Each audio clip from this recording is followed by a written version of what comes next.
This is Eric Rovtar. He says, with this being your last show before the holiday break, and with Christmas less than a week away, I wondered, what is the first gaming system and or game you asked for or got at Christmas or the holidays? I remember when my sister got an NES with the Zapper and Power Pad. Yeah. That led to hours and hours of gameplay, well beyond the NES's lifespan. We'd play when home from college for Thanksgiving and Christmas, each year needing to tap it a bit harder for it to read the cartridge. Aww. So what about you guys? Any fond holiday gaming gift memories? Thanks for all you do, and Merry Christmas. Eric, You got Jonathan. I don't know about first, but to be on brand, I remember the Christmas I got Kingdom Hearts. And That was a Christmas gift. Yes, I got the PS2 and Kingdom Hearts. Could that have been your first game gift? No, I got an N64. Definitely for Christmas earlier. But what happened was I remember I brought it upstairs to my room, plugged into the TV while my whole family was gathered downstairs, and I put in Kingdom Hearts, and the opening theme song intro cinematic played, and I just kept hitting reset to watch it over and over. And I watched it like 20 times, and by the time I started playing, I was like, hey, dinner's ready. You have to actually come down. So I didn't get to play it till the next day. Well, this is on PS2? Yes, yeah. The PS2 had a reset button? I don't even remember. It was the eject and then the reset button. Interesting. Yeah. Yeah, the power was actually on the back. And that's Yeah. because it was like a CG intro? Yeah, I loved that intro, and That's because really cool. then it just entered you into the game. But I just wanted to keep rewatching that. That is like very vivid for me. That's cool. How about you, Sam? Oh, I definitely asked for an NES first, and it got I was living in Iowa at the time. I think my mom had said she went to the Toys R Us in Cedar Rapids, and they had one left, and it was the Power Pad one.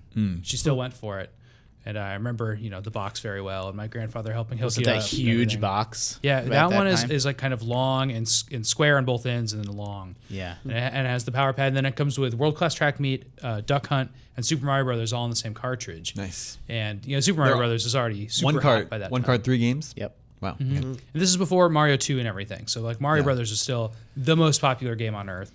And then World Class Track Meet was like really funny. I don't know if you ever played that. No, I haven't. It's a big plastic pad you put in the ground, and you can kick 2 people, and they can stand next to each other, and they race in place through all these Olympic games. Oh, wow. It's actually a harbinger of things to come with the Wii. Yeah, Many sounds years like. later. But it was just buttons, so there's nothing fancy about it. And it was so funny. You could just hop off of it, go on the ground, Use your hands.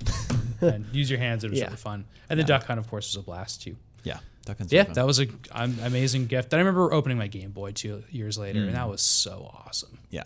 I love that package as robot hands holding the Game Boy. Yeah. It's so cool. There's all these lasers flying around everywhere. Yeah. And then it came with Tetris. Yeah.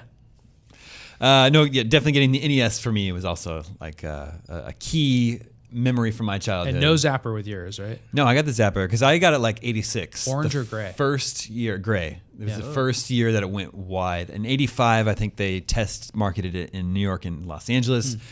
86 was the first year it was available nationwide. I was the first kid in my school to have this new video game console. And so, yeah, it came with Rob the Robot, Zapper, Duck Hunt, and Gyromite. Oh, you had that kit? Yeah. Okay. Which is the original like power set or whatever. And then I also got Super Mario Brothers, which must have been separate. I can't believe you had Rob. That's so cool. Yeah. Had Rob used Gyromite. it. I'm sure I used it once or twice and think, well, this I found that Never box again. pretty Barely works. recently, the full Rob box. I should bring it in. It's so cool. Yeah, yeah. It has like really it's Rob's face over one side of the box, so it's like you don't even see the system. wow. It's just the big robot face. the story is well documented. It's because no retailers were interested in stocking video game consoles after the video game market crash.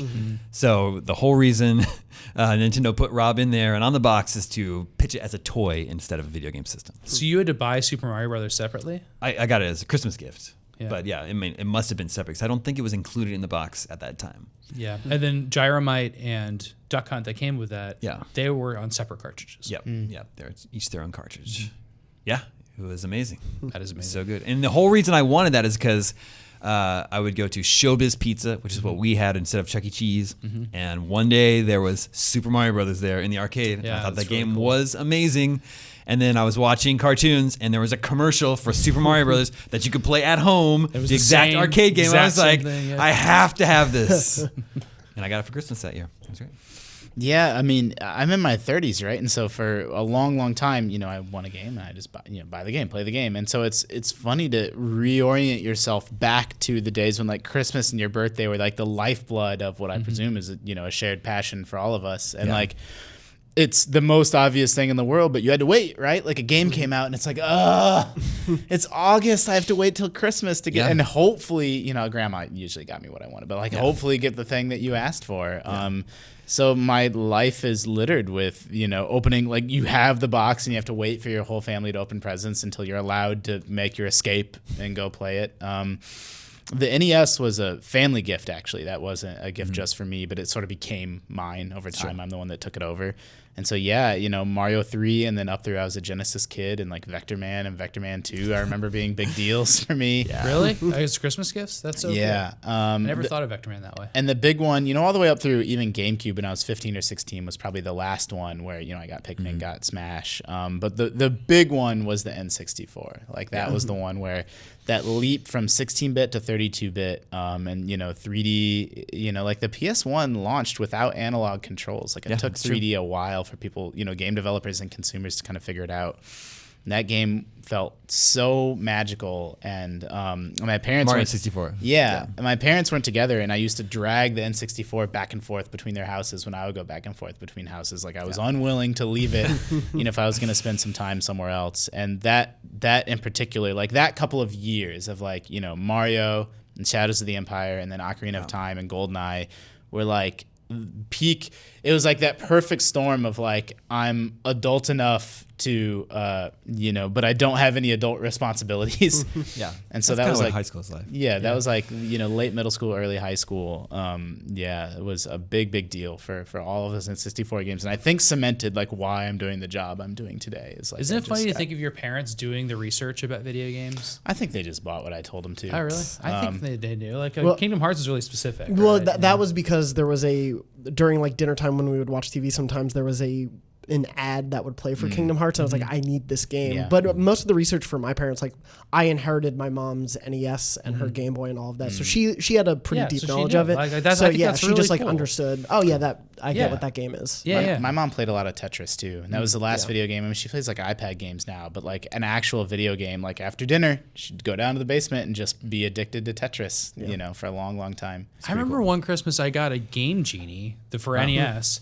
And I had never heard of it because I only read Nintendo Power. Obviously, we don't cover that. But my mom like explained it to me when I opened it, and she was like, "This like, well, you know, it gives you all these options with your old games." And I was like, "What?" Like I had no idea, and I was like, "How does my mom know about this?" That's so cool. And then I think it was because of like NPR or something, and like whatever the case, she knew all about it. And then for my parents, it was like, "This is a good reason for you." And I think they pitched it to parents this way. Yeah. This is a good reason to extend the life of your existing games. Yeah. Isn't That's that really smart? Yeah. And they like totally picked up on that, and it was absolutely accurate. That's interesting, Just adding 'cause- Moon Jump to Super Mario Brothers and stuff is like I was all back in it, you know. No, that's interesting because my mom absolutely would complain every time. Why do you need a new system? You already have an old system. The new system doesn't play your old games. Dude, no, my it parents drove her crazy. freaked out when they heard that the new systems don't play your old games. Yeah. Like I couldn't get one because of that. Oh wow. Yep. Yeah, that was a big thing. And it was dumb. Yeah. Like that's a bad thing they did. That is just a small taste of what we have in store for you on this week's episode of GameScoop. For the full episode, get your little hiney over to youtube.com/GameScoop and be sure to subscribe.